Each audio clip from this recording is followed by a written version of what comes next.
Calon Presiden 2024 Anies Baswedan angkat bicara soal Mahkamah Konstitusi yang memutuskan mengubah ambang batas parlemen atau dikenal dengan parliamentary threshold pada pemilu 2029 maksud kami. Anies Baswedan menyebut seharusnya jika putusan MK dibuat, maka baru berlaku pada pemilu 2029. Calon Presiden Anies Baswedan mengomentari putusan MK soal ambang batas parlemen yang akan berlaku pada tahun 2029.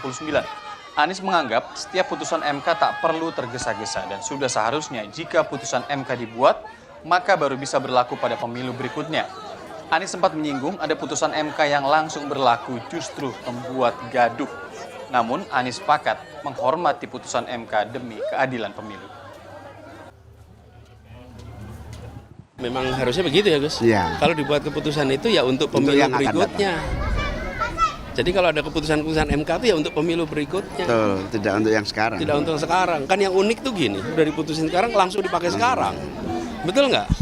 Pernah kejadian nggak? Banyak. Pernah. Yang bikin keramaian kan begitu. Tapi kalau diputuskan MK untuk berikutnya, nah itu namanya fair play. Karena semua punya kesempatan. Tentang angkanya, partai politik tentu yang lebih tahu. Tapi cara memutuskan seperti inilah yang benar.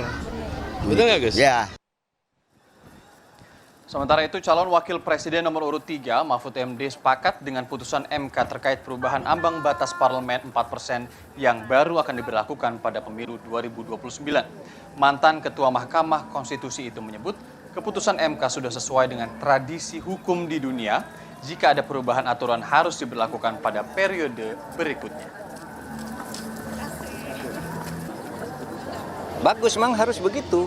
Berlakunya itu harus di dalam tradisi hukum di seluruh dunia. Kalau ada perubahan aturan yang memberatkan atau menguntungkan seseorang harus pada periode berikutnya.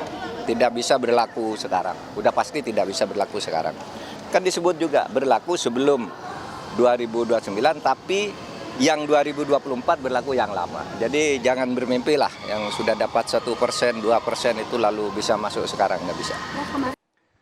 Di sisi lain, Saudara, Partai Golkar akan mengkaji hasil putusan Mahkamah Konstitusi soal ambang batas parlemen 4% yang tidak berlaku mulai 2029. Golkar menyebut putusan MK terkait ambang batas akan dikembalikan ke DPR. Namun, Wakil Ketua Umum DPP Golkar Erwin Aksa menyatakan ambang batas parlemen harus dihitung. Jangan sampai muncul parpol yang menghadirkan ideologi baru saat di parlemen nanti.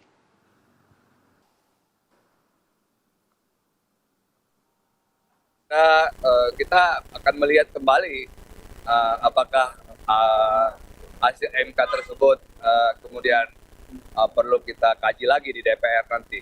Tetapi bagi Partai Golkar kita ingin kualitas politik Indonesia ke depan lebih bagus